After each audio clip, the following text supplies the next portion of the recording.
Let's open up page 10.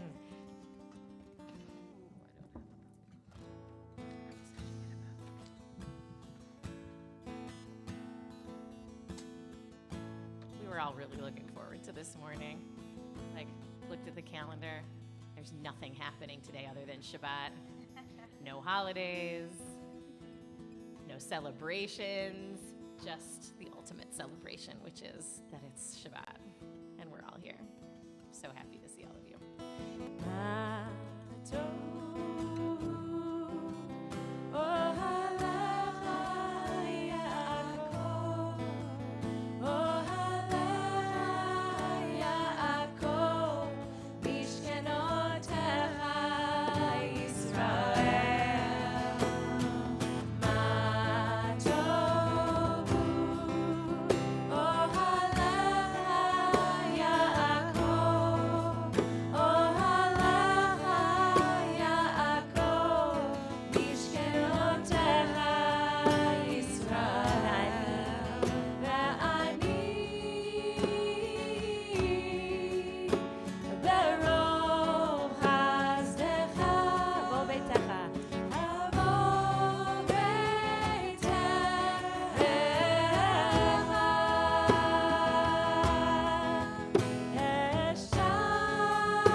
started with Bina's Nigun, which, do you ever have like a song that takes you to a place or a memory or a moment, like you hear it and immediately you're replaying that moment?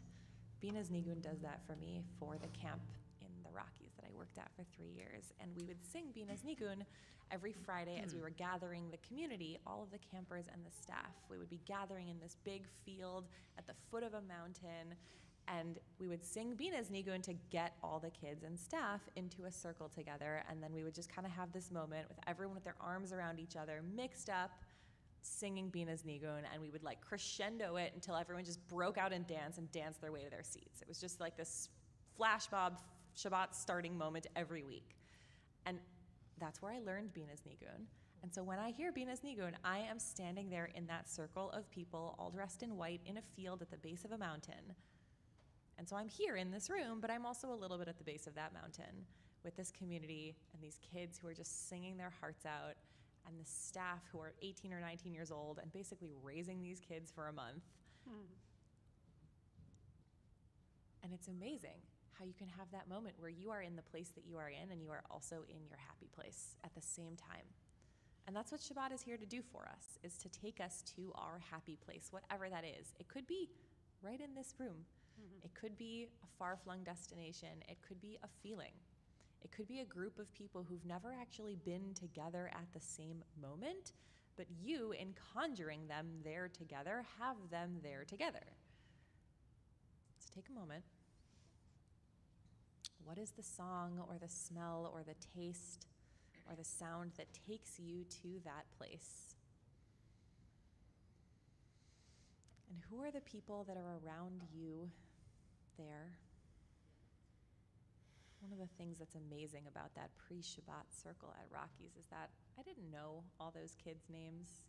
I didn't know all of them, but they were my family for the summer. You don't need to know everybody intimately for them to be your people. They can be your people because you're with them. And you can keep your eyes closed and hold on to this moment, or you can open them again and come back to this service, knowing that you are doing the Shabbat thing by bringing yourself to that place where everything is good, just for a little moment. The rabbis in the Talmud said that Shabbat is 1/60th a taste of the world to come. And so we conjure that every week. We conjure that little taste of where everything is good and right and here, and all of the people, even if they're not here, they're here with you because they're here with you. And you can always close your eyes and go back there, on Shabbat, not on Shabbat. And you can always bring more people into the circle, because it's kind of magic, just like Shabbat.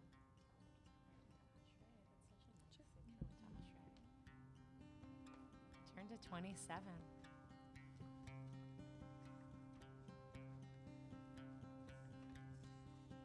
Oh, and by 27, I meant 29. Just one more page. Nope. Yep. Ashrei, Ashrei, Yoshvei, Beitecha.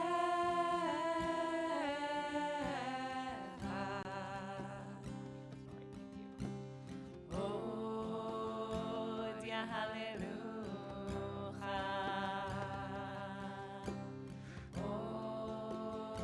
Odia Hallelujah.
Let's turn the page to 32.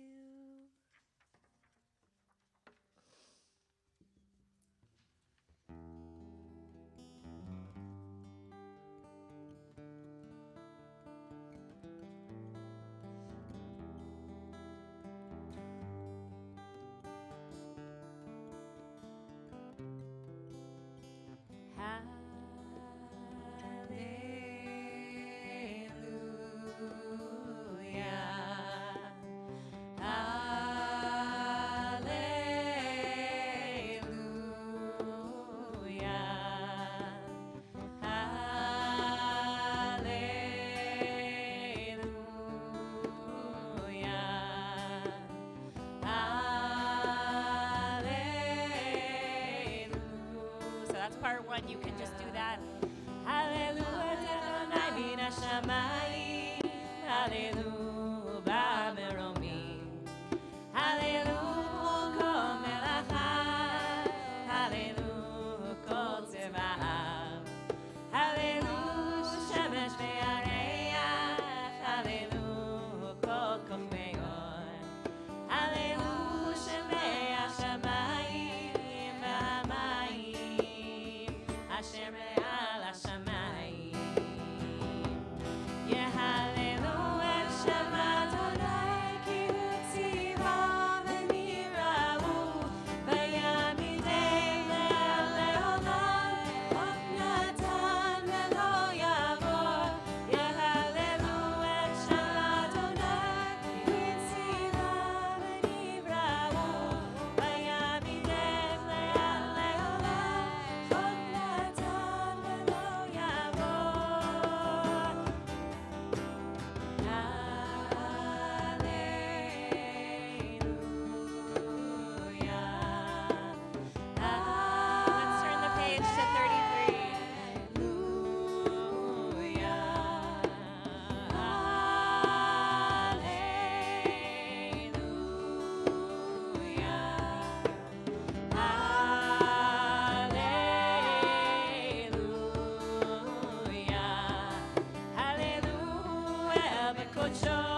the New Yorker's email list?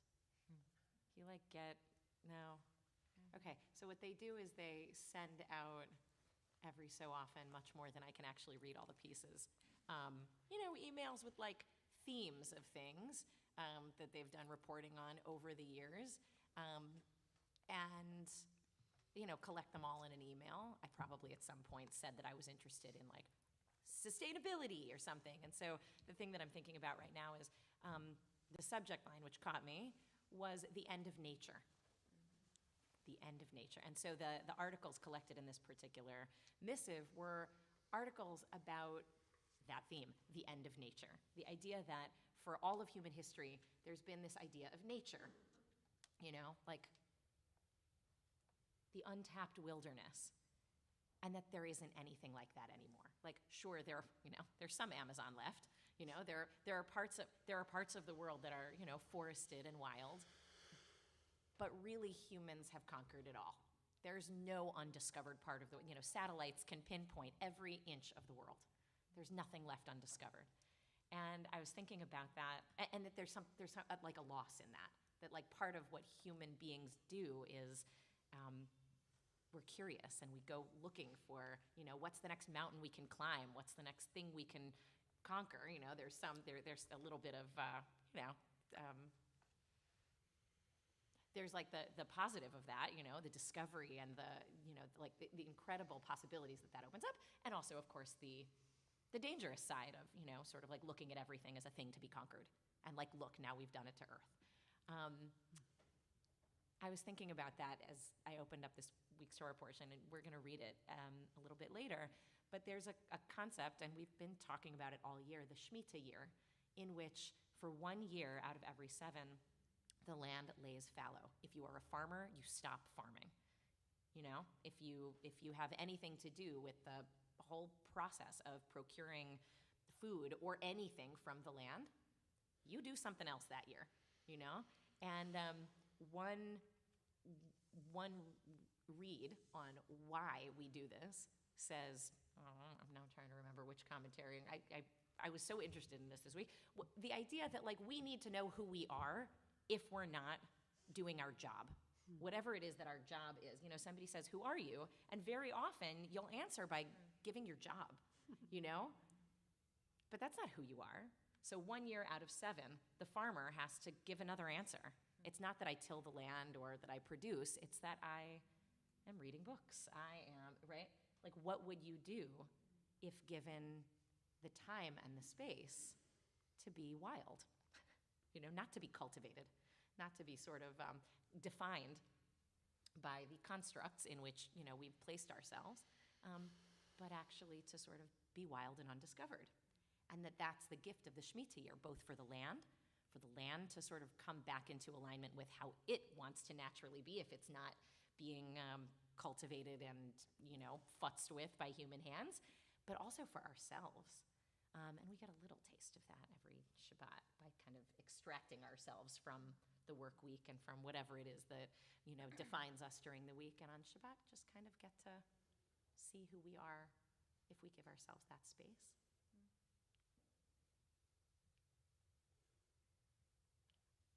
It's a little scary, actually. I don't like here. There are like 8 of us here. Okay, there are not 8 of us. There are few of us. There are few of us here right now that we could actually talk about this. Why do you think there's extreme resistance to the idea of Shemitah? So much so that if you like, Shemitah is agricultural law in the land of Israel, where in truth, really, we're going to see it later. You're not supposed to farm at all. There are any number of workarounds so that people can actually keep farming. And for Shabbat, there are any number of workarounds so that people can keep doing the kinds of things that might keep us busy during the week. Why are we, as human beings, so resistant to the idea of sort of unstructured space? Why is that scary? Why do we resist that? Why do we want to sort of conquer and be defined in every moment? What's that about? Not rhetorical. Did you just say capitalism? Yeah. Okay, say more. Well, I mean, we live in a society where we have to work to live, most of us, and we're pressured into believing that there is meaning behind that. That ethically good, that it's a moral good. So separating ourselves from those stories that we've grown up with and that are embedded in our society that's difficult to do. Thank you. Oh, that's really good. Try and think of it's so hard to think of yourself outside of others. And like I'm thinking about as my kids were growing up, you have little Yes. kids. My kids went to a school where they didn't believe in grades, and they ultimately found it was too hard when the kids got to be 10 or 11. They were desperate for some outside measure that they couldn't, that somehow that human beings can't quite exist without some outside. So we create, and Elliot was just sharing with me from his Torah study. So he goes through all of the rules of Shemitah, and then says, don't worship idols, is the last sentence. So exactly your point. What are we going to choose as our outside? As our outside, yes. Right. Is it money? Is it good deeds? Is it Torah? Is it God? Which God, not idols? Which idol are we choosing? Or which combination? I mean, Yes. work can be a good and provide a great deal of purpose, but it's not the only thing. Right. It doesn't need to be the only thing, but we're also really, I mean, it's interesting, like 6/7 of the week is work. That's right. Because in general, for most of human history, like that's a thing that people needed to do to keep eating and stay clothed and sheltered. And this, gift of 1/7 of the week, say that's not the only reason we're here. And I think it's the combination of the two things. Frankly, it's one of the reasons I find Havdalah so beautiful. The line between rest and going back to work, the two edges of Shabbat. Thank you. And just to your point about that sort of ratio that, 6 days a week you work, 1 day a week you rest, the 6 days a week of working is just as much of a commandment as the 1 day of rest, right? Like that's how it's actually phrased. Sheishet yamim ta'avod v'asita kol melachtecha. 6 days you will work, do all your work, but in 1 day you will rest. And so the Torah does place actually a spiritual value on being productive, as much as it places a spiritual value on not letting yourself be defined by what you produce during those 6 days. Yeah. Yeah, and work can also be like an addiction, a way to distract people from what they might be thinking or feeling if they took a moment to rest that they don't want to face. And as you were saying, encouraged in this particular society to, use that as a coping mechanism. Yeah. All right, one more. Yeah, please, Ash. The thing that I'm thinking is so often we have our communities. And so to stop working, to step away from these people, we help define us to ourselves. We have to make up our own story, which is really hard to do. So I don't know if this microphone up here picks up people toward the front. I'm not sure if it picked you up, but Ash, if this is correct, that you've got a community of people you work with, and so when you extract yourself from that community of people, it's like, well, who are my people? Which makes a really good case for being part of a spiritual community where you do this together. All right, Rabbi Julie. I retired. Oh, you retired. Do you just want me to call you Julie? Whatever. Can I tell you, there are 2 Rabbi Julies here who just want to be called Julie. Amazing. Go ahead. I refer to myself as the other one. So this is the anniversary of my first year of retirement. Mazel tov. Woo. And it has been such an interesting journey to go from very busy, especially trying to figure out how to run a school during COVID, to now having all this time. And I thought, I'm going to make a template, and it's going to be Tzedakah, and it's going to be Gimilu Hasadim, and it's going to be Torah, and then it's going to be fun. And then I said, I need to breathe. I need to give myself time to figure this out, what my Shemitah is going to be like. And then the other thing is how we are defined. I find when I tell people, when I say right away, I'm a retired rabbi, people kind of turn off. It's as if I Wow. That's fascinating. We got to talk about that more. Like, oh no, identity crisis hitting me. Wow. Thank you all. And I'm also struck at, as people are talking, like part of being in community, like I don't know that each one of you has any idea necessarily the professional context out of which, the person who just spoke, and it didn't matter. Like, yeah, that wasn't what gave you credibility as a human being to share your experience here, even though you might have years of training doing any number of things that make a person qualified to share an opinion. What qualifies you is that you've lived life and you're here. Thank you. I think that's sort of an exploration we can deepen over the course of this service and over the course of this Shabbat. We're on 39.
להודות, להלל, לשבח, לפאר, לרומם, להדר, לברך, לעלה ולקלס על כל דברי שירות ותשבחות דוד בן ישי עבדך משיחך.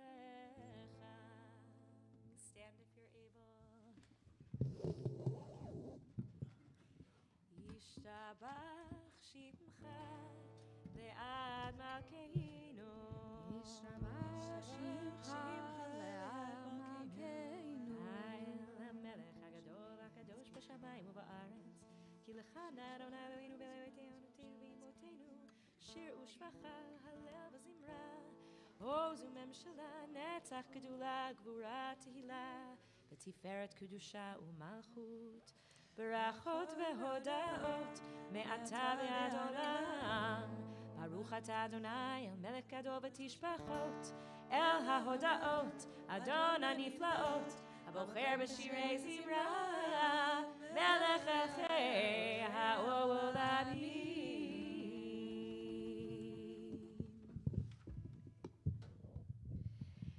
יתגדל ויתקדש שמי רבה, ויעמד דברי חירותי וימליך מלכותי. We're on 41.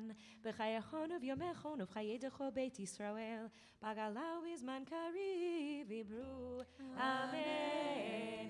יהי שמי רבה מבורך לעולם עולמי עלמיה. יתברך וישתבח ויתפאר וישמם וינשא. Feel free to join me. יתהדר ויתעלה ויתהלל, שמי תקודשה בריחו.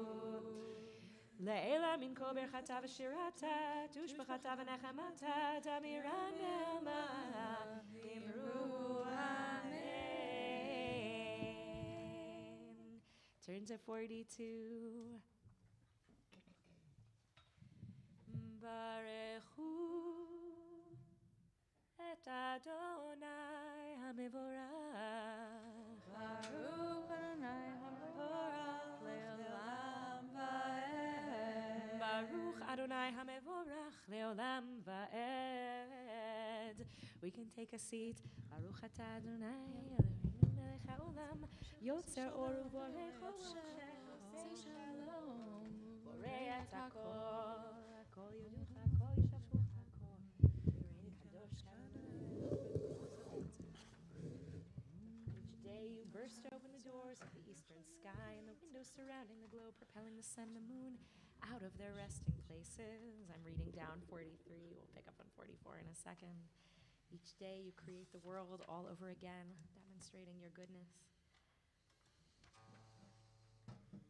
44. En kechecha Adonai Eloheinu be'olam hazeh, en zulatcha malkeinu lechayei olam haba, efes biltecha go'aleinu limot HaMashiach, ve'en dome lecha Moshienu l'tchiyat hametim.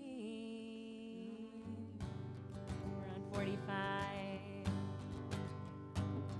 El Adon al kol ha'masim, baruch u'vorach befi kol neshama, godlo v'tuvo ma'alei olam, da'at u'tbunah sovev imoto, ha'mitgael hayot hakodesh v'nadarecha avot al ha'merkava.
La'el baruch nimot yiteinu, למלך החי וקיים זמירות יאמרו ותשבחות ישמיעו.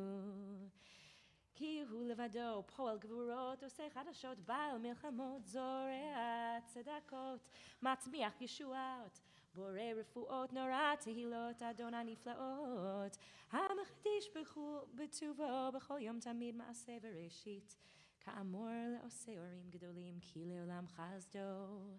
אור חדש על ציון תאיר, ונזכח כולנו מהרה לאורו, ברוך אתה אדוני יוצא מאורו. I'm gonna sit.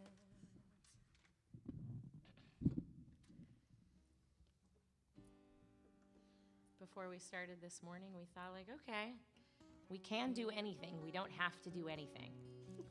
We can do everything. We don't have to do anything. And so we talked about all the songs we wanted to sing. And so this next one is one like we haven't pulled out in a while, but we wanted to, wanted to break out an old friend. So this is a call response for Ahava Rabbah. And take a moment, if you're wearing a talit, sort of gather yourself inside of it, pull the four corners into you. If you're not wearing a talis, maybe just sit up a little bit straighter and imagine gathering the four corners of your distracted mind, all the places that you could be right now, but you aren't, And we hold them be'ahava, with love, with love. I have done a number of weddings in the last couple of months and are going to be doing many more weddings in the next couple of months. It's like everybody's making up for the last 2.5 years. Many of these couples come from very different backgrounds. One of them might have come from a Jewish background, the other one maybe not. Maybe one of them came from one kind of Jewish background and the other one came from a very different one. And I've realized, I used to say something like, it's beautiful seeing people come together despite difference. And now I don't say that anymore, because it's actually not despite difference, it's in the presence of difference. It's in the presence of difference. Not allowing difference to sort of be something that we judge, but rather something that we hold, that we are present to. And that when we hold our tzitzit, gathering all of these, they represent the mitzvot, all of these fringes. They represent the four corners of the earth, all the places that our people have been flung to. And then we hold them be'ahava. We say that, be'ahava, with love, like many times in this prayer. Holding all of those things that seem separate, not one on top of the other, but just all together in the presence of one another. I offer that to you as, if there's maybe somebody in your life who, on the one hand, you love, but they're real different. And not loving them despite their differences, but actually just in the presence of their differences. Ahava, Ahava, Ahava, Ahava Rabbah, Ahava Rabbah, Ahavtanu.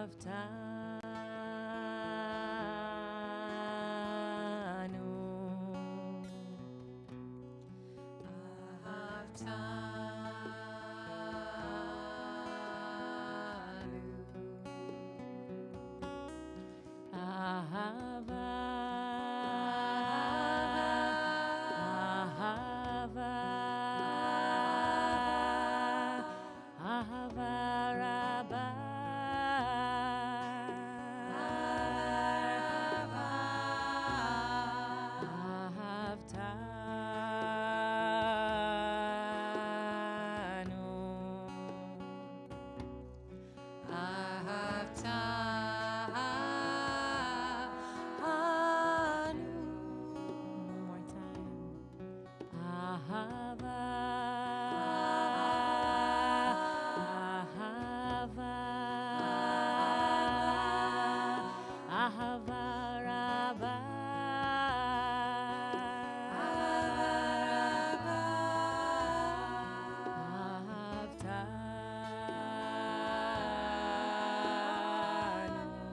Turn to page 50.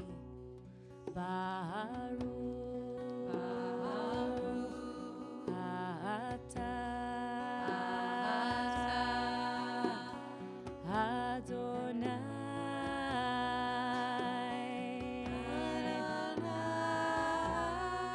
habocher be'amo Yisrael be'ahava habocher be'amo Yisrael be'ahava. Turn to 51. Shema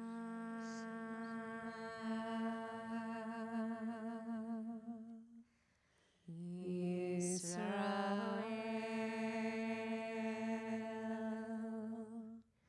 Adonai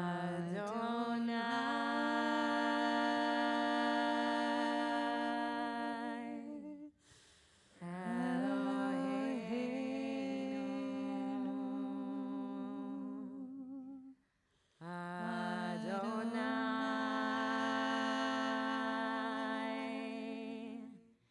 Adonai Echad.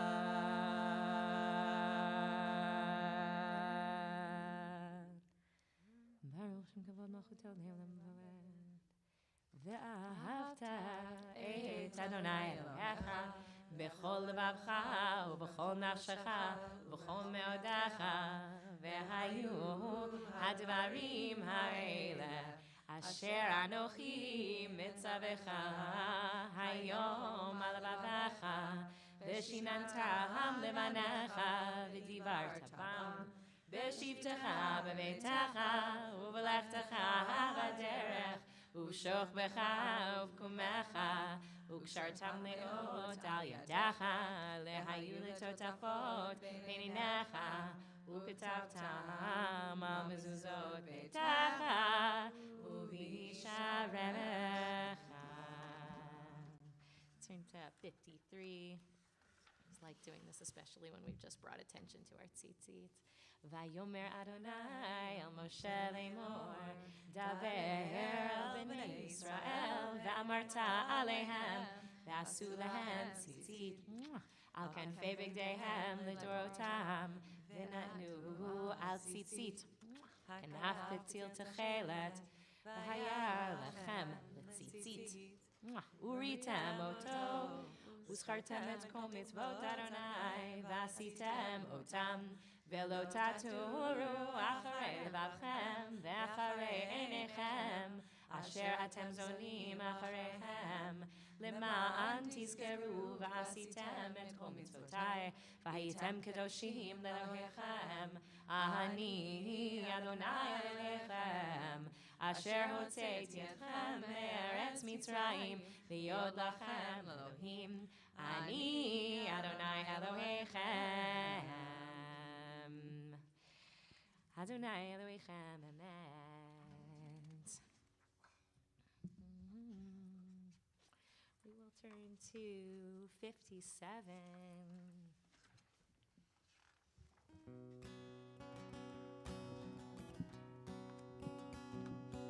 תהילות לאל עליון ברוך ומבורך משה ומרים ובני ישראל לך אנו שירה בשמחה רבה ואמרו כולם האמי כמוך באלי אדוני מי כמוך נדב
to 58.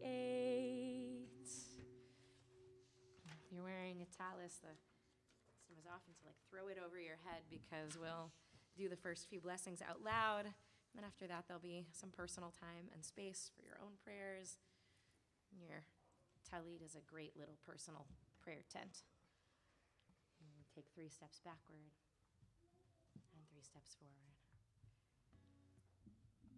Baruch atah Adonai Eloheinu v'Elohei Avotenu v'Imotenu Elohei Avraham, Elohei Yitzchak, v'Elohei Yaakov Elohei Sarah, Elohei Rivka, Elohei Rachel, v'Elohei Leah Ha'el Hagadol, Hagibor v'Hanora El Elyon, Gomel Chasadim Tovim V'Koneh Hakol V'Zocher Chazdei Avot v'Imahot U'Mevii Gula Livnei B'neihem L'Mahan Shemo B'Ahava 59 Melech Ozer U'Moshia U'Magen Baruch atah Adonai Magen Abraham U'Foked Sarah Ata Gibor Le'olam Adonai Mechayei Metim Ata Rav Lehoshia Morid Hatal Mechalkel Chaim Bechesed Mechayei Metim Berachamim Rabim Somech Noflim Berofech Cholim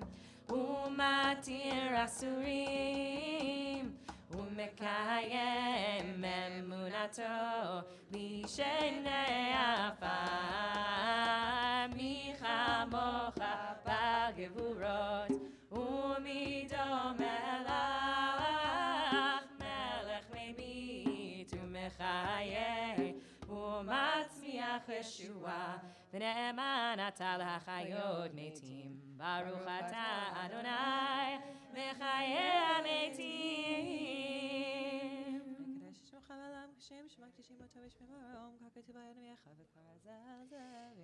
נקדש את שמך בעולם כשם שמקדישים אותו בשמי מרום ככתוב על יד נביאך וקרא זה אל זה ואמר קדוש קדוש קדוש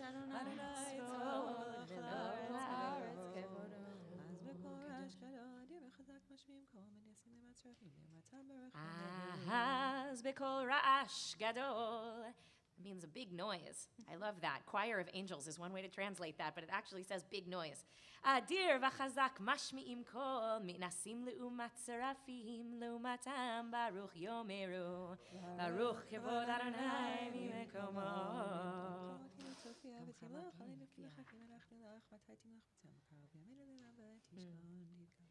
ממקומך מלכנו תופיע ותמלוך עלינו כי מחכים אנחנו לך מתי תמלוך בציון בקרוב בימינו לעולם ועד תשכון תתגדל ותתקדש בתוך ירושלים עירך לדור ודור ולנצח נצחים ועינינו תראינה מלכותך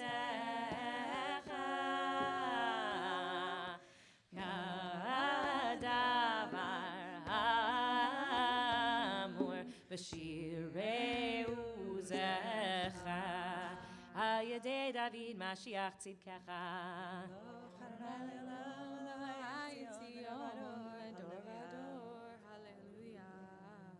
ימלוך אדוני לעולם אלוהיך ציון לדור ודור הללויה לדור ודור נגיד גודלך ולנצח נצחים קדושתך נקדיש ושבחך אלוהינו מפינו לימוש לעולם ועד כי אל מלך גדול וקדוש אתה ברוך אתה אדוני האל הקדוש.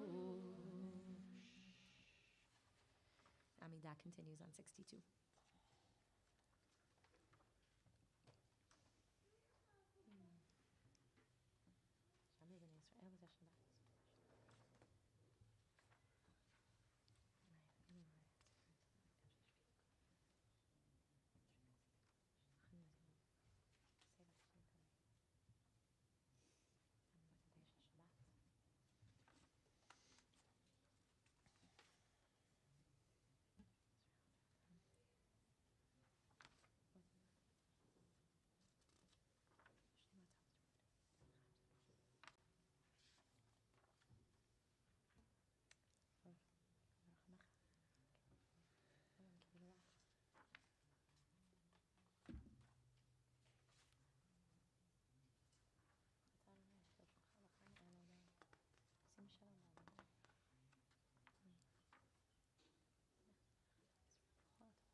faces.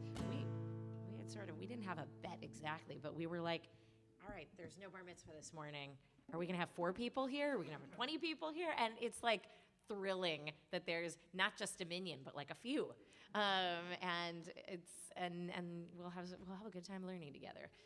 So what we're going to do is, as usual, we're going to reorient up here, Torah table, and as we're doing that, there are folks here who are here in person for the first time. Is that like ish? Well, I've been here many times, not many, a number of times before, but Julie has never. My first time. Yay!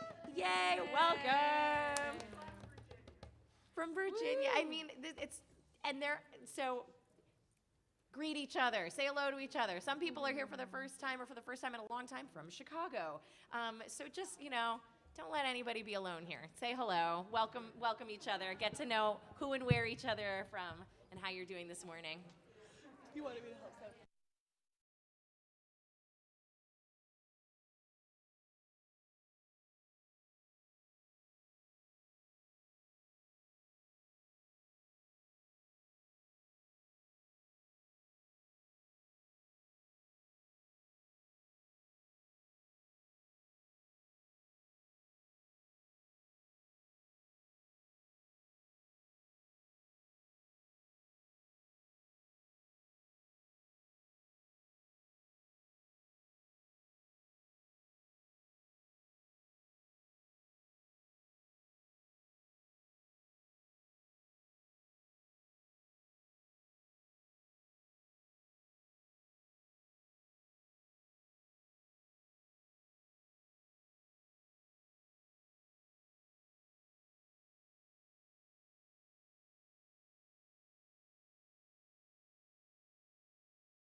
Five. what he looks like because he's probably twice his size.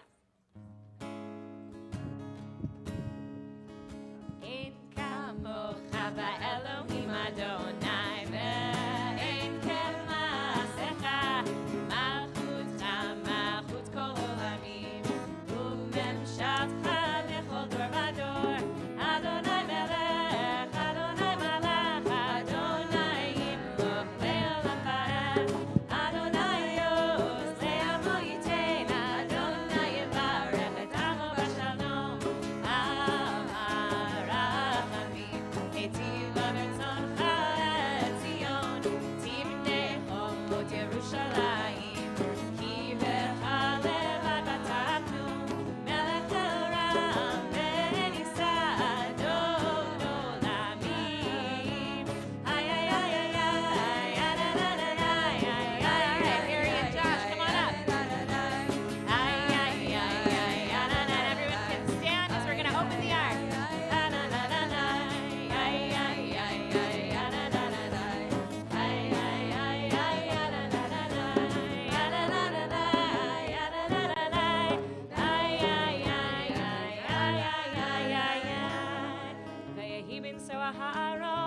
Vayomer Moshe Kuma Adonai Ve'afutzu oivecha Ve'anusu misanecha Mipanecha Ki mitzion Te'etze Torah Udvar Adonai Mirushalayim Ay, ay, ay, Baruch Shenatan Torah Le'amo Yisrael B'kedushato Ay, ay, ay, ay,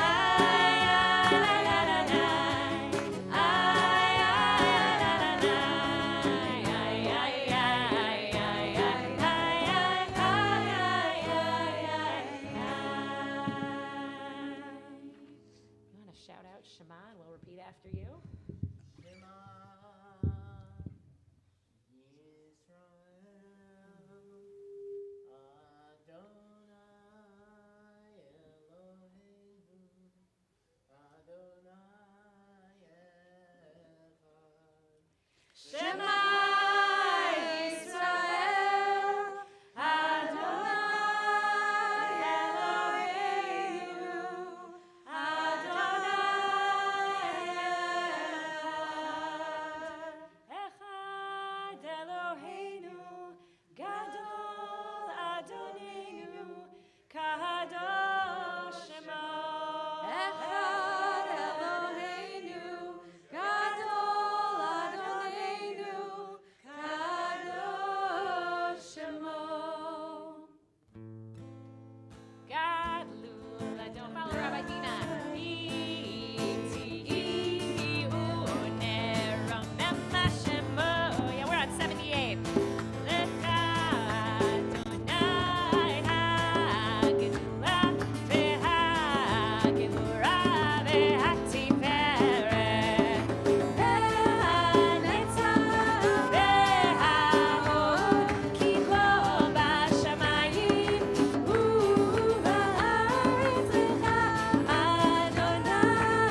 of these soft cover Atzei Chaim, a little chumash. Everybody have one of these. We're on 738, page 738. And, usually we read about a third of the Torah portion. And that's how we don't have the Torah section of the service be like a full hour long just of reading Torah, but we spend, the time we spend reading about a third of it, and then, read and discuss. And then next year we read the next third, and then the next year we read the next third, and then we go back to the first third, and it's called a triennial cycle. But the parshiot toward the end of the book of Leviticus start getting shorter and shorter. So we're reading we're reading almost, not the whole thing, more like half the parsha. So you're actually getting a good sense of what is in this week's Torah portion, which it's funny, Rabbi Dean and I were discussing a second ago. She was like, you said that it's about land. I think it's about economics. And you could see for yourself, it's both and. So we're on 738. The aliyot are short. They'll go by quick. I want to thank in advance Ruvain and Evan for reading. And yeah. Can we switch sides though? You want to switch sides? Yeah, let's switch sides. Cool. A? Oh. Here. Oh, Ellie's in the other room with the drum with the kids. That's so fun. All right, great, wonderful. Yes, you want this? Okay, here we go. Great. Yeah, do them. Switch.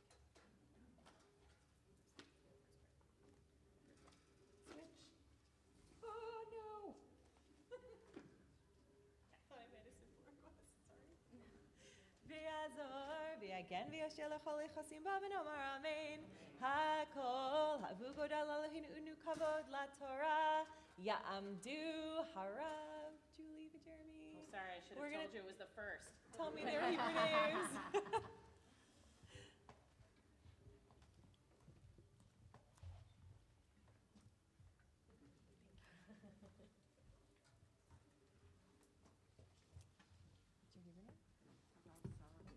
Harav Sarah Bela, Bat Avram Berivka, Yehuda ben Baruch v'fruma l'aliyah rishona, Baruch shenatan Torah li'amoisel b'kedushato. ואתם מדביקים אדוני אלוהיכם, חיים כולכם היום. ואתם מדביקים אדוני אליכם, חיים כולכם היום.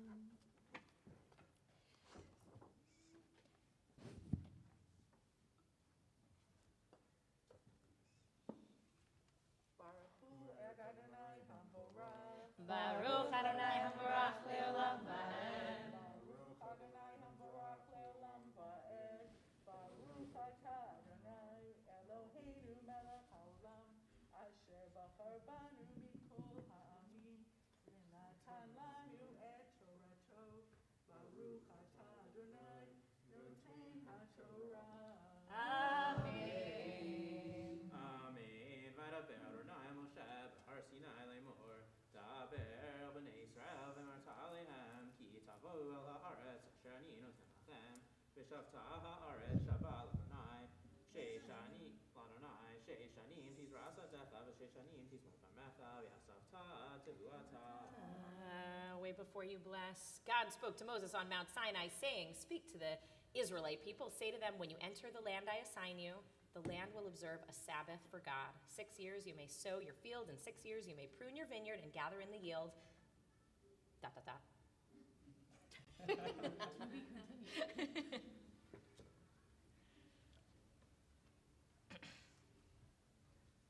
Baruch atah Adonai Eloheinu melech haolam, asher natan lanu Torah emet, v'chayei olam nata b'tochenu. Baruch atah Adonai noten haTorah. Amen. I just want to bless the two of you. You have come a long way to be here, not just physically, but the pandemic was long, and you stuck with us the whole time. Do you want to, you're meeting people kind of for the first time. Do you want to say anything about sort of what this moment for you is? What it means for us is that we've found a community from afar, and there really isn't anything quite like this that we've found in the Northern Virginia, D.C. area. And I have very high standards for rabbis and very low standards for rabbinic ego. And I feel such warmth and love and Torah from the rabbinic staff and just the Mishkan staff in general, and now the Mishkan community. So thank you for welcoming us and sustaining us, continuing to sustain us.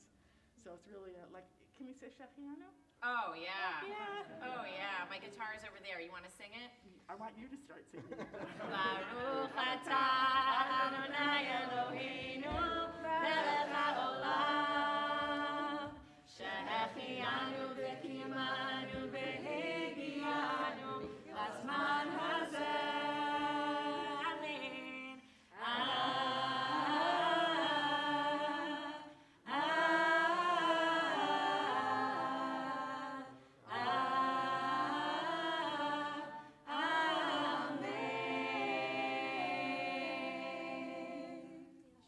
I'm so glad you're here. Here, stand over here. Yeah, do. This is, oh, go for it. Go Okay. for it. This next one is about resting. So if you intend to do more resting this week, this day, this summer, this year, if you are the kind of person who needs the Torah to tell you that it's okay to take a break, in fact, it's good to take a break, in fact, take a break, and you need to hear that, this one's for you. Come on up. And you need witnesses to see you saying that you intend to do that, to hold you to it. Yeah, get up here. I mean, And everybody's so well rested. all right, kudos to all of you. Yeah, right. I should. I'm with you, Rachel. Tam do. Here we go. Sarah Chava, Bat Chava Leah, Harav Elisheva bat Helene Peter. Harav Elisheva Bat Helene Peter La Aliyah Hashenit. Wait, hang on. Where are you reading from? Go.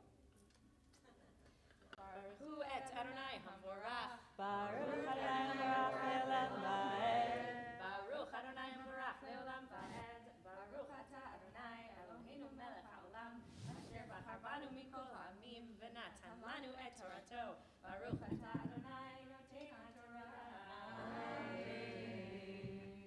Amen. Uvashana shvi'i Shabbat Shabbaton yeh la'aretz Shabbat l'Adonai Sadecha lo tizra v'karmecha lo tizmor etzefiyach v'tircha lo tikzor ve'am v'nizirecha lo tikzor shena Shabbaton yeh la'aretz v'ayta Shabbat ha'aretz lachem le'ocha lecha u'lavdecha v'lamatecha v'listircha u'toshavecha garim imach v'livamtecha v'lachaya asher be'artzecha tiyech lo tevuata lefo.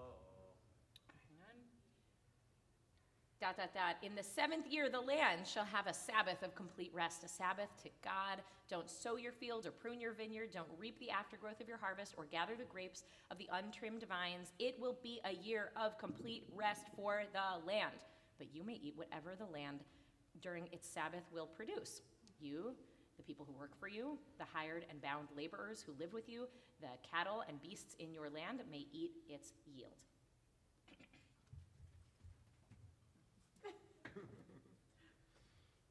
I feel like I'm Mr. Rogers, you know? Like doing all the little puppets and then himself also. Baruch atah Adonai Eloheinu melech haolam asher natan lanu Torat emet v'chayei olam natan b'tochenu. Baruch atah Adonai noten haTorah. Well, I guess I get to give you a blessing. I get to give you a blessing for coming up for rest. That would be sweet and nourishing and a little challenging. And that would be right sized for you.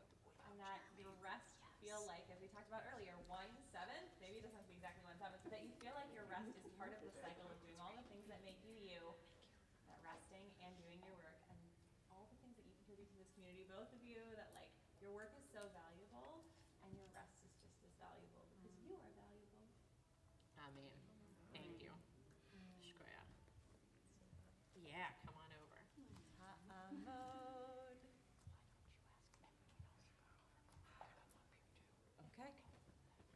Everyone who's gotten over COVID with all the being called out? That's right. Anybody else? Yeah! Woo! It's so nice to know you're not alone sometimes. That's right, that's right. All right. So Statistically, here. 75% of the community. Yeah, exactly. Somebody lean in here and see where Ruvain's reading from. We're picking up at verse 8 on page 739.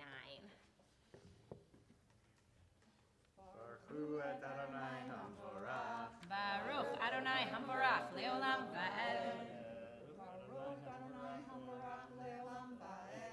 Baruch atah Adonai Eloheinu melech haolam, asher bachar banu mikol ha'amim, v'natan lanu et torato.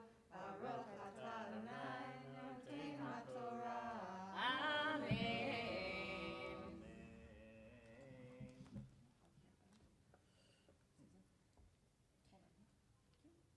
V'safarta lecha sheva shabbatot shanim, sheva shanim, sheva yamim, v'hayu lecha yemei sheva shabbatot hashanim, tesha v'arba'im shana, v'ha'avarta shofar tru'ah b'chodesh hashvi'i, be'asur lachodesh, b'yom ha'kippurim, ta'aviru shofar b'chol artechem, v'kirashtem echna'at ha'chamishim shana, u'kratem dror ba'artz l'chol yoshbeha, yovel hi tiyeh lachem, v'shavtem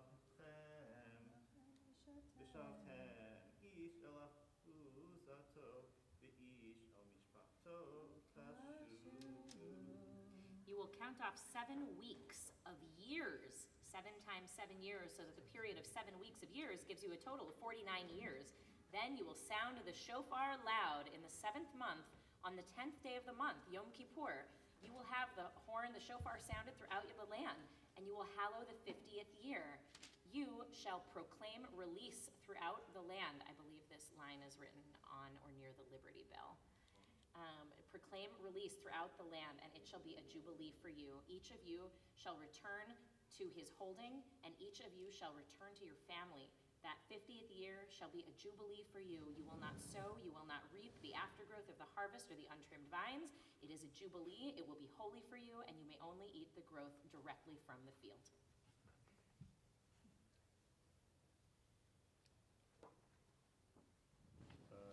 Baruch atah Adonai Eloheinu melech haolam, asher natan lanu Torah emet, v'chayei olam nata b'tochenu. Baruch atah Adonai noten haTorah.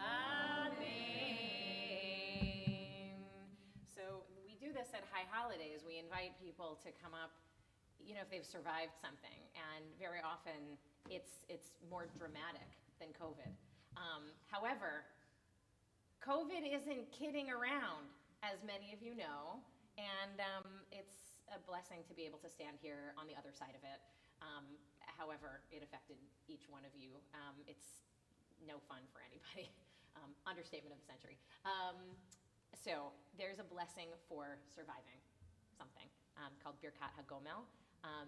Because it's written really small over here and I don't expect that you've memorized it, you can repeat it after me. And then everybody, if you're holding a book, it's actually on page 80.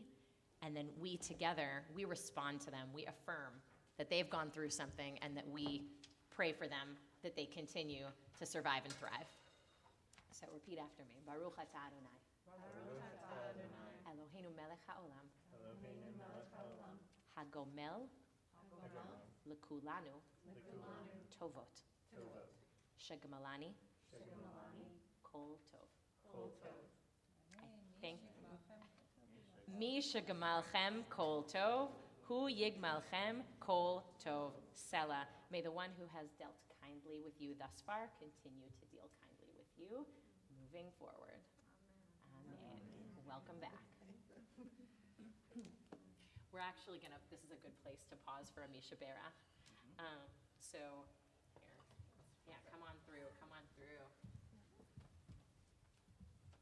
Gracie got to see the Torah up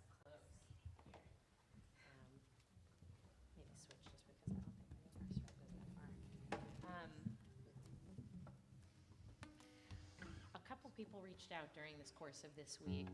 We had community members who, had a parent that fell or had surgery this week, or themselves are just struggling in different ways. So, or know somebody who's struggling in different ways, mentally, physically, socially. So this is a time and a space to just say their names, and we'll all send them love. We'll all send them healing. The words from Yishaberach are on 82 in the lower right-hand corner. If you know it, you can just sing along with me. If there's somebody who you're thinking about, you can stand up and just say their name when we get to the middle of the prayer. Mishaberach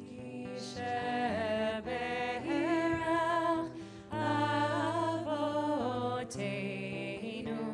Mekor HaBracha Limotenu.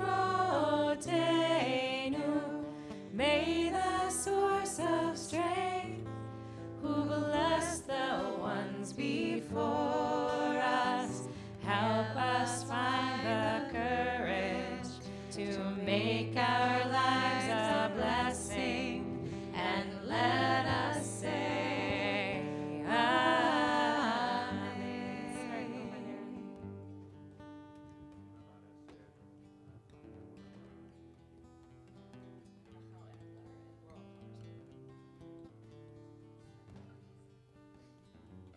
Hillary, Maka, Kim, Debbie, and Raquel, all of them COVID right now.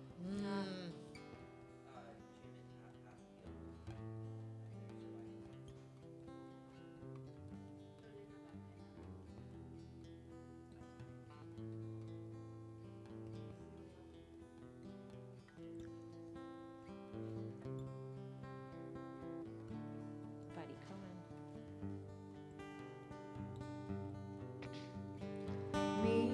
Mishaberach Imotenu Mekor HaBaracha Liavotenu. Bless those in need of healing with refuah shlema, the renewal of body, the renewal of spirit, and let us say Amen. Refuat nefesh, refuat guf, to every single one of them. Amen. Ta'amon.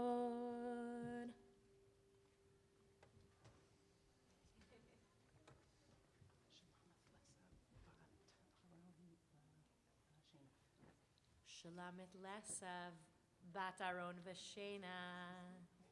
Such a cool name. La'aliyah HaRevi'it. Let's switch. Yes. Sometimes forget it's not a part of my actual body. Like the yanking.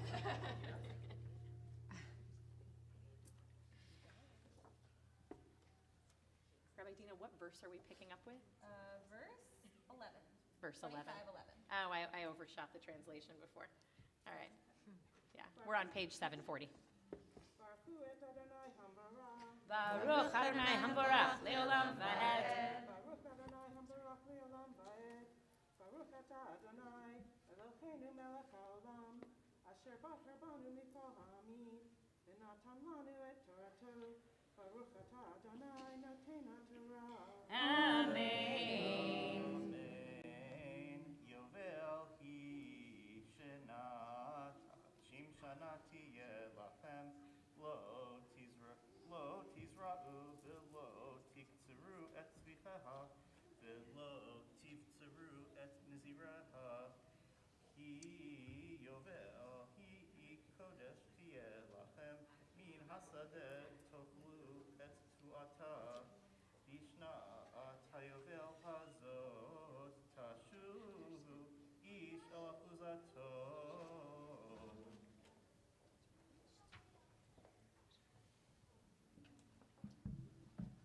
Baruch atah Adonai Eloheinu melech haolam, asher natan lanu Torah emet בחיי עולם אתה בתוכנו, ברוך אתה אדוני נותן התורה. Amen. So Lisa's about to set off on travels. Where are you headed? France. We were talking about not being defined by one's job and being able to like retire and explore. And Lisa is a master of this, and you should talk to her if you want advice on how, in fact, to lean into space and fill it with what delights you. Lisa's also our board chair because she said yes to doing that in that open space of what shall I do with myself. So just to say thank you and safe travels. And thank you for inspiring all of us to be to define ourselves not by what we do, but what we love. And this last aliyah, so you'll see it's when we translate it. The Torah does something that it doesn't often do, which is it explores the psychology of the person who doesn't want to do this stuff. Right? Like what we were talking about earlier, like why are we so afraid of unstructured time? What would we do with it? Well, what happens if I have land that I make money tilling? What happens if I've made loans that in the Jubilee year or in the Shemitah year get forgiven? Well, how do I earn money then? How can I? So the Torah leans into that and essentially says, like, God says to everybody, like, I'll take care of you. I'll take care of you. Like, it's okay. I hear you. I'll take care of you. So this is an aliyah about faith, I think, like faith in a process.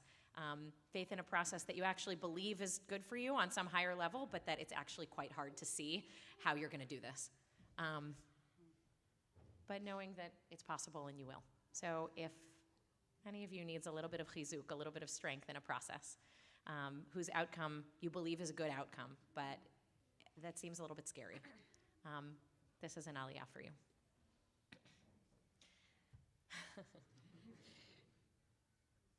I'm happy to also do it on behalf of anybody who's like, I hear that, but that even honoring it by coming up seems a little bit scary. Or you've already come up before. You can come on back up. Come on up. Yeah.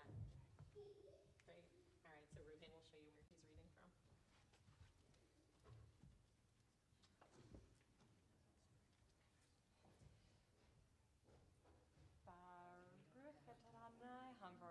Baruch Adonai Hamvarach Leolam Va'ed. Baruch Adonai Hamvarach Leolam Va'ed. Baruch Atah Adonai Eloheinu melech haolam asher bachar banu mikol ha'amim v'natan lanu et Torato. Baruch Atah Adonai noten haTorah. Amen.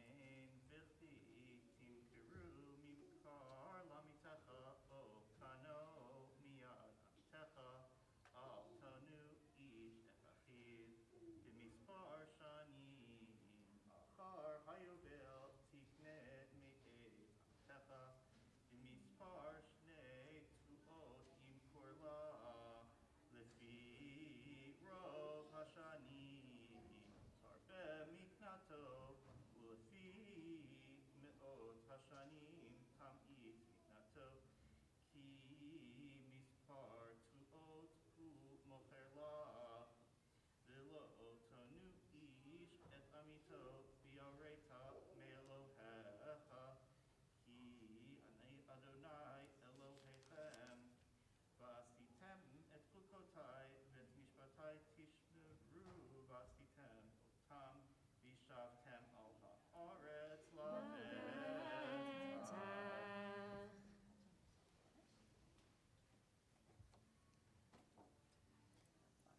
Baruch Atah Adonai Eloheinu melech haolam asher natan lanu Torah emet v'chayei olam nata b'tochenu. Baruch Atah Adonai noten haTorah. Amen. So I should have said, it's not that God says, just like, trust me. It's that God says, you do what you're supposed to do, and I'll do what I'm supposed to do. So I bless you that in the process you're in, whatever it is, to all of you, you do your 100%, and then leave the rest to God. All right, we're gonna raise the Torah. So if you want to be the audience and the hands, but I want to call you Amdu, Hagba, Vigolelet. Why not? No. The rabbi's Julie. I happen to have one in my It's his business card as a Hagba, as a Torah lifter. I mean, look, honestly, there's never been a greater thing to hand a rabbi before Hagba. That's right. There's a chair right behind you. We're gonna hit. Oh, stand, everybody. V'zot haTorah asher sa Moshe lifnei bnei Yisrael al pi Adonai beyad Moshe. Hayananai,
We're on page 90. Mizmor leDavid, Avul Adonai b'nei Eli, Avul Adonai, Kavod la'oz, Avul Adonai, Kevod shemo ishtachavu l'Adonai, Hadrat Kodesh, Kol Adonai al hamayim, El hakavod nirim, Adonai al mayim rabim, Kol Adonai, bottom of 90. Adonai, lam habul yashav v'yeshev, Adonai melech leolam, Adonai oz le'amor yitein, Adonai yivarech et amo b'shalom. Turn the page. Eitz chaim li, למחזיקים בה, ותומכיה. It's actually 92. דרכיה, דרכי נועם, וכל נתיבותיה שלום. השיבנו אדוני אליך ונשובה, קדש ימינו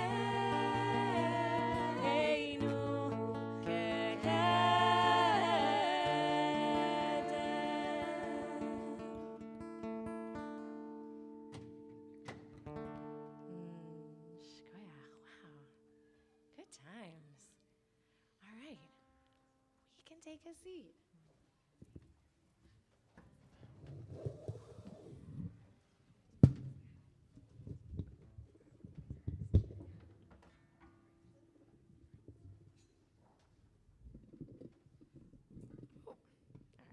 So I feel like we've been in this mode all morning, sort of like learning and talking and singing and reading and learning and talking and singing, and so this is just more of that, if that's okay. I could do this as a sermon, but I'd rather not. Is that okay? Okay, great. Thank you. I feel like, and I just want to tell you all this, and for those of you watching the live stream, this is like in perpetuity on, on YouTube or whatever.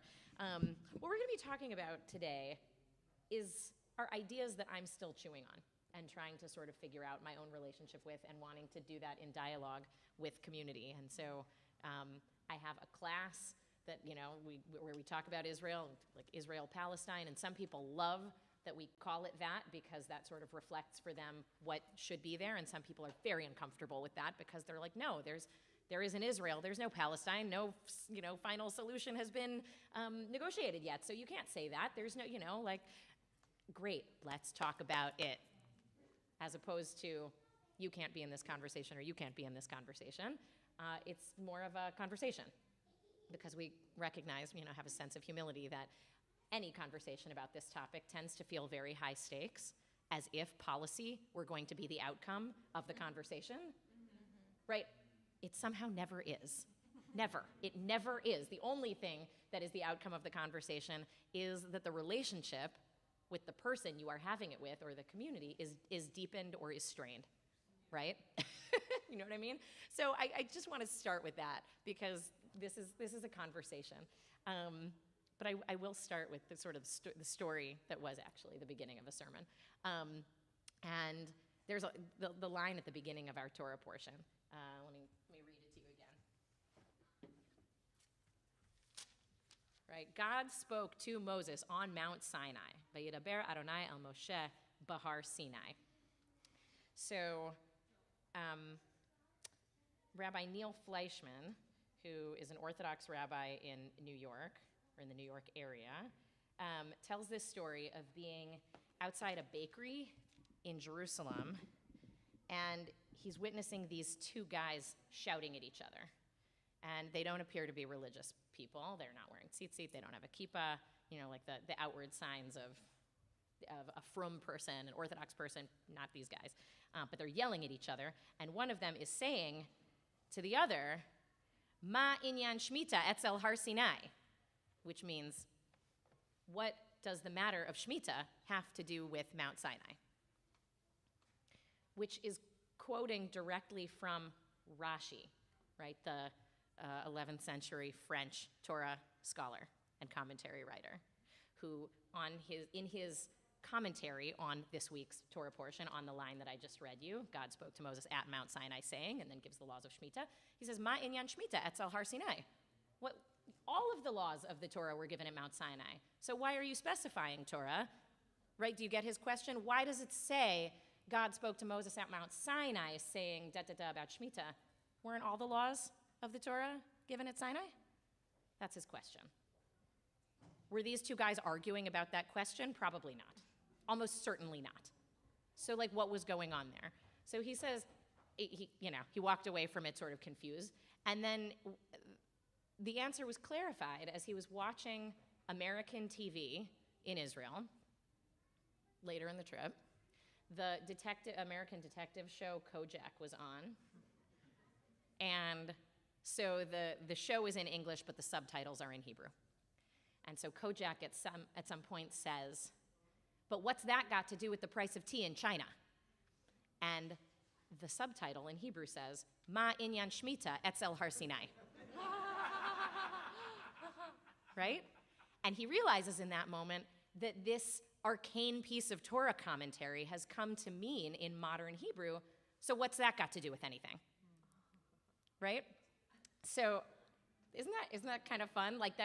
Which is kind of a fun example of how modern society in Israel incorporates all of these different funky, idiosyncrasies of the Jewish tradition in ways that probably even the people using those words don't even realize, what the origin of what they're saying. And it's just, as a rabbi, it's fun when you see anything out of Torah that is, ancient, that's this thing that you've poured a lot of time and love into studying, become relevant in ways that not even the Torah was expecting to become relevant. And these laws of Shemitah, not just the agricultural laws, but also the economics, did you have a sense of what do you think this is about? Is it about land? Is it about economics? Is it about more than that? Did you have were you reading along sort of thinking, what is this about? Or having a sense of what you think this is about? I guess to me, it's about land, which is something that I think about a lot. Or people, I think about land use a lot. You think about land use a lot? What do you mean? Professionally. Oh, professionally you think about land use. Yeah. So as you were reading this, did you have thoughts about how this would actually function? You are entering into Israel now, and these are specific guidelines for this place. Okay. That is, it's more specific to the point in the story than any of the other mitzvot would be if they were shared at that time, because a lot of others aren't specific to the land mitzvot. Oh, that's very interesting. Right. So many of the mitzvot in the Torah are about how you treat people, their morality, the 10 commandments, honor your parents, don't murder, don't steal, don't lie, don't cheat. You can do those anywhere. You should do those anywhere, but there's a certain set of commandments that actually has to do with a specific place on planet Earth, and they don't apply elsewhere. And this is that. So that's interesting. Did anybody else sort of have a thought about, yeah, please, Rachel. This is the one that you really have to trust God. Things will be taken care of because you're not working. And if you define yourself as what you do, and you're promised that you'll be fine after that year, is a big faith piece, just like the Abraham faith piece of go. Oh, interesting. Right, okay, so I'm going to just repeat what you say because I don't know if this mic is picking up as far back as you are, that there's a faith component of this, like we just talked about, that almost like Abraham, trusting in God to take him where he's supposed to go, even though on some level he's not completely in control. He's not just on some level, he's not, and we're not. And this really acknowledges that. Yeah, what were you going to say? Never mind. Okay, all right. Oh, Josh, question, and then Reuben. Sorry. Isn't also forgiving debts also part of Shemitah? So Yes. it's not just working the land. Yeah, that's exactly right. And I should say, before I really say anything about that, there is pages and pages and pages in the Talmud, maybe you studied it in yeshiva, I didn't, about how to basically not get around the debt forgiveness piece, but how to practice it in a way that doesn't totally undermine the economy. But the Torah is pretty clear, you forgive debts in the 7th year. And there's a little bit in here.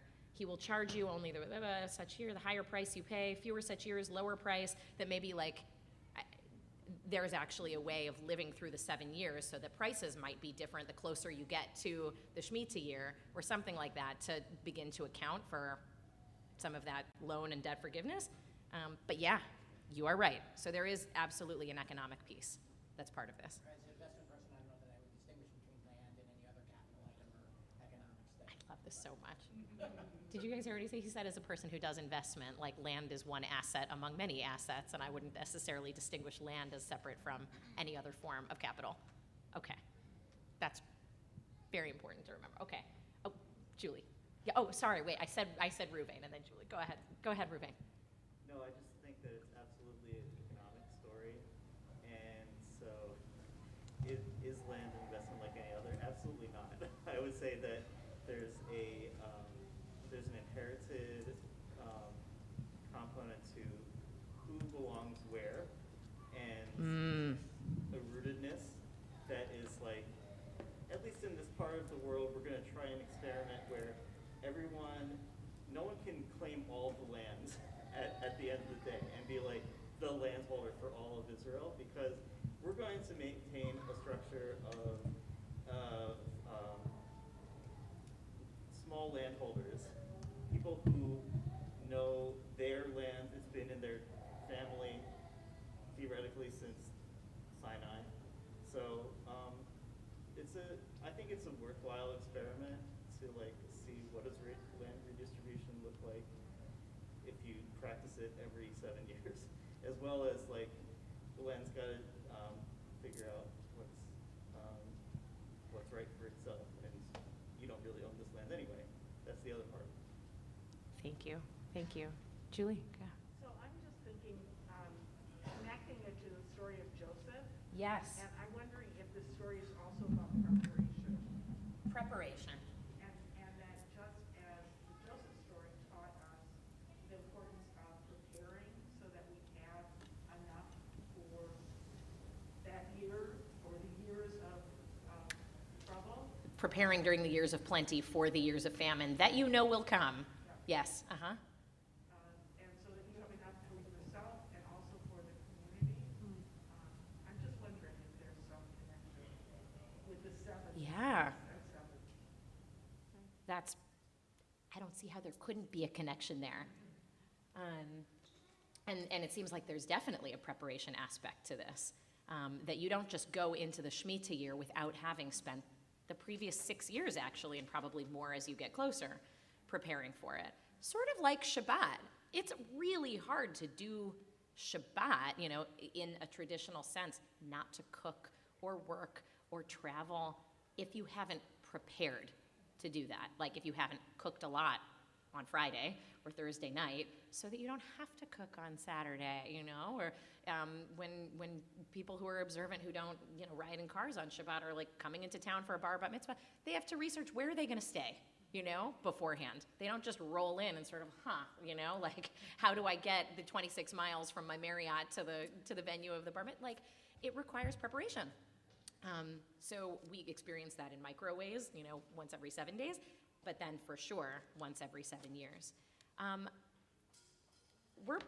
This is exactly the conversation that our people have been in for thousands of years about this question, essentially about the relationship to the land of Israel.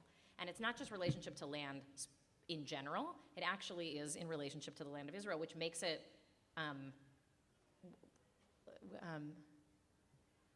which makes it kind of amazing that wherever Jews have been all over the world, Poland, Russia, Iran, Iraq, India, America, Babylon, that they sat around and talked about the implications of these choices in the land of Israel. They weren't there, right? They weren't there. They weren't planning on going back there in their lifetimes, unless, of course, the Messiah came and brought them all back. Right? You know, like you might wonder why over thousands of years in all of the places Jews were far flung, you know, and in some cases in very uncomfortable and inhospitable places for Jewish people, and why didn't they go back to Israel? They were praying in the direction of Jerusalem. You know, they were sitting around talking about the laws of Shemitah, you know, including inside of prayers, we did this earlier, connections to the agricultural, the harvest cycles and the patterns of weather. We just prayed for dew in the land in the Amidah. I don't know if you caught that. We prayed for rain all winter, and now that the summer is coming, after the second day of Passover, we pray for dew. We're not doing that for Chicago. We're doing that for the land that we're facing when we pray. Why didn't Jews go back there for 2,000 years? And the answer was that there was a sort of general understanding that they would go back all together when the Messiah came. And so until then, it was about waiting wherever they were and sort of trusting in God's plan for the Jewish people. And as you know, that worked out very poorly for the Jews of Europe, right? And so that's always sort of in dialogue when we talk about modern Israel in this moment. We're always in dialogue with how that thinking resulted in the decimation of European Jewry, right? And so wherever Jews have been over the centuries, talking and thinking about our relationship with the land, it's always in dialogue with, like, what is possible in this moment, right? And sort of what are the intellectual ideas and, you know, sort of political realities that shape what we're able to talk about in relative to the land, which we've been talking about for thousands and thousands of years. And that's the conversation we're all participating in here. There were a couple, I did so much like picking up and reading. It's so funny what happens when the Torah is boring. The commentary is really interesting. Do you know what I mean? Like and so for the pieces of Torah that you would think are irrelevant, we don't live there. Why should we learn about Shemitah? This has been true for rabbis in Spain and Poland, wherever they were. They had fascinating things to say, therefore, about what we're supposed to take from this. Right? What are we supposed to do with this? So one Rabbi Shimon Raphael Hirsch. I wanted to share this with you. Ugh, I didn't bring the actual book with me. But I want to just read this to you because I thought it was just surprising. He goes, observing Shemitah, refraining from harvesting the aftergrowth, leaving the grapes on the vine, a full cessation of working the land, he says, is the most splendid overt act of homage performed by an entire nation over one whole year in the fields and gardens and meadows. The observance of the sabbatical year places the nation's land at the feet of God, as it were, as its one rightful owner and master. The people see themselves as tolerated residents and tenants of the land, which belongs to God. Stripped of all authority and pride of ownership, they retreat before God to a level equal to that of the poorest among men and the beasts of the field. This is a good thing. Isn't that interesting? That we retreat from the pride of ownership to a level equal to the poorest among men and the beasts of the field. This guy was like an Orthodox German rabbi in the 19th century, like beginning of the 1800s. And Ibn Ezra, medieval Spanish scholar, goes to that line, Ma inyan Shemitah etzel har Sinai. And he says, what this teaches us is actually no part of the Torah stands independently, and that the whole idea of like chronology in the Torah and the giving of certain verses in a certain order, like it's wrong. It's wrong. This section is connected with every other section that talks about how to observe Judaism. Period, full stop. Not just about the land. As Abigail was saying, sort of like this isn't just about land use or economics. This is about love your neighbor as yourself. This is about don't treat strangers or immigrants or non-citizens different than you treat citizens, right? There are all of these different mitzvot all over the Torah. And this is about if you don't do those things, then he like cites another verse, then the land will spit you out. He says these are all connected because they were all given at Sinai. And so what he's saying is, of course, the land is contingent. It doesn't belong to the Jewish people. It belongs to God, and we get to be there as long as we observe, as long as we are aligned with the moral codes that God is giving. And so what I want to say is this conversation about Jewish ownership of the land of Israel, how much of it, all of it, some of it, does it belong to God? Does it belong to us?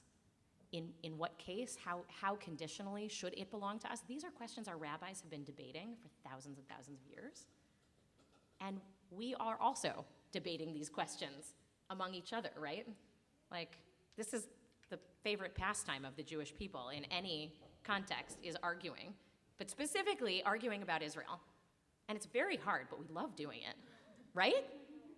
But depending on who you're doing it with, right? Depending on in which circles. Like if you feel sort of safe and like whatever it is that you believe is okay in this context. And if it's not, you're probably going to be quiet, right? We sort of learn to just, this is one of, it's like religion and politics at the dinner table, right? Like, and more, I think what we're beginning to see is people trying to sort of set the terms of the debate within a certain square or within a certain rectangle or within certain parameters. And what I guess I want to chew on together is that I don't think it's a great idea for Jewish people to be telling other Jewish people what the parameters of the debate are that they belong in or that they do not belong within. That basically, if you say this, then you're out of the conversation. If you say this, then you're an anti-Semite. A rabbi friend of mine, nearby your environs at 6th and I a year ago, I want to say, during like the Gaza war, and the whole sort of very public conversation about a neighborhood in Jerusalem, from which a Palestinian family who'd been there for many generations was sort of at the mercy of the Israeli Supreme Court for whether or not they were allowed to stay or whether they would be displaced by settlers in that particular neighborhood. And And the rabbi was talking about this and talking about how painful it is to sort of have the historical, the sort of the unconditional love that is born of a sense of just absolute and complete infallibility of a place, of course of a person, but of a place, to kind of have the blinders removed and realize, like, wow, there's hard stuff that I disagree with happening in this place. And she was sort of wrestling with it publicly. And you should have seen the comments on Facebook. She's as bad as the Nazis. She's an anti-Semite. Why do the anti-Semites, they don't need, all they need is this rabbi, right? As if Jews having conversations amongst ourselves about the land of Israel and how to be stewards of the land, how to be moral people taking care of the land and each other and the people who live there, as if that is somehow not Jewish or anti-Jewish. And what I guess I want to say is I don't want us in this community to fall into that trap. I want us to be able to talk to each other. I want us to be able to ask each other, like, what we mean and what you mean when you say the thing that you just said that I disagree with, or that, gosh, I've heard that before and in another context. That definitely made me very uncomfortable, but is that what you mean? And we could, there's a lot more, this is sort of like the pshat, the superficial, and there's a lot more beneath the surface to talk about. But I want to put that out as an invitation to us to lean into the conversation and to lean into each other, and not write each other out of the conversation because somebody identifies or believes in a particular way that is antithetical, in your opinion, to the best interest of the land and of God, because that is what the Torah is concerned with. And I think that is what we should be concerned with too. So, good Shabbos. And I think we can stand up, and we are going to draw our service to a close.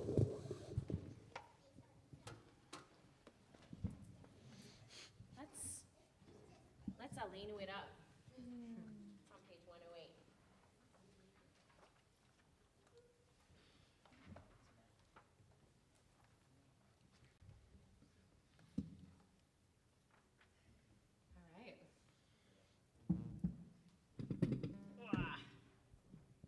Aleinu l'shabeach l'Adon hakol, l'tet gedula le'otzer reshit, shelo asanu k'kei haratzot, ve'lo samanu k'mishpachot ha'adama, shelo sam chelkenu kahem, ve'goralenu kechol ha'onam. 109, ve'anachnu korim, u'mishtachavim u'modim, livnei melech, Malchei Hamlachim, HaKadosh Baruch Hu. We're at the bottom of 109. Adonai.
Kaddish now. Kaddish Yatom. Remembering anybody whose name you want to bring into the room.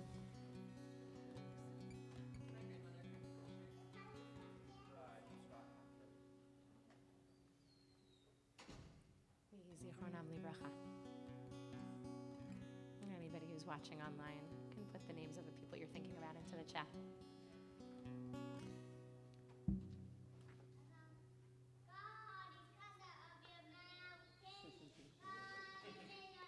Yitgadal v'yitkadash shemei Rabbah v'amad yivrach irutei v'amlich malchutei v'chayechon uvyomechon uv'chaye dechol Beit Yisrael bagala uvizman kariv v'imru Yehei shmei Rabbah mevorach leolam u'almei almaya Yitbarach v'yishtabach v'yitpa'ar v'yitromam v'yitnaseh v'yithadar v'yit'aleh v'yithalal shmei dekudsha le'ela min kol birchata v'shirata tushbachata v'nechamata tamiran ve'alma v'imrum Yehei shlama rabba min shemaya v'chayim aleinu ve'al kol Yisrael v'imrum Oseh shalom v'imromav hu ya'aseh shalom Aleinu ve'al kol Yisrael ve'al kol yoshvei tevel v'imrum.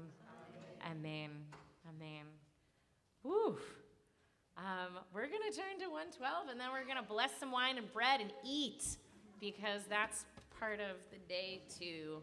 So I want to say thank you to everybody. And we can keep talking about this over lunch. I feel like we started a conversation, then I said a bunch of stuff, and then we ended services.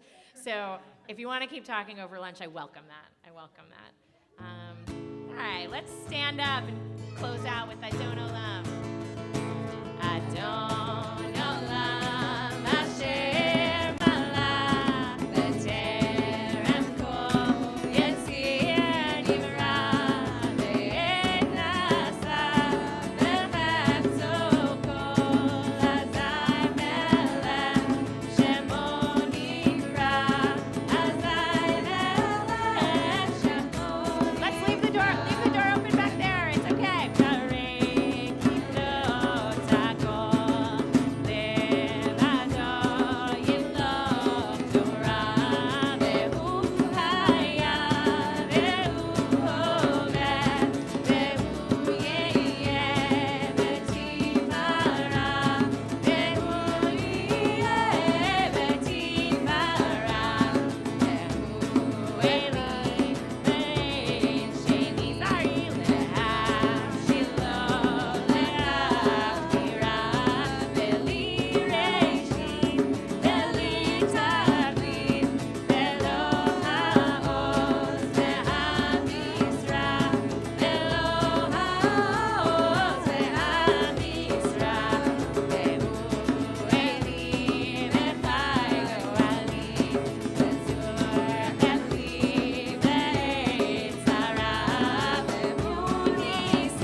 Yasher koach to the kids in the back.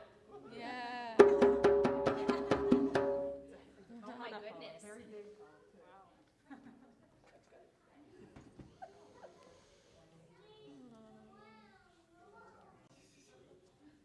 Zachor et Yom HaShabbat lekodsho. If you want to do it with me, I'm on 113. Sheishet yamim ta'avod va'asita kol melachtecha. Vayom hashvi'i Shabbat l'Adonai Elohecha. Lo ta'aseh kol melacha ata uvinecha uvitecha avdecha v'amatcha v'hematcha uvegershecha asher bisharecha. Ki sheishet yamim asa Adonai et ha'aretz ve'et et hashamayim ve'et ha'aretz ve'et hayam ve'kol asher bam. וינח ביום השביעי, על כן ברך אדוני את יום השבת ויקדשהו, סברי.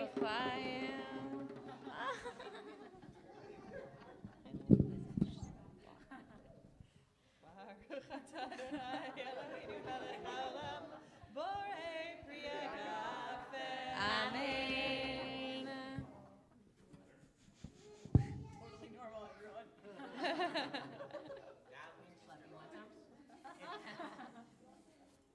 Oh, wow. And it's pre-sliced and everything, so when the board goes around, just take some and pass it.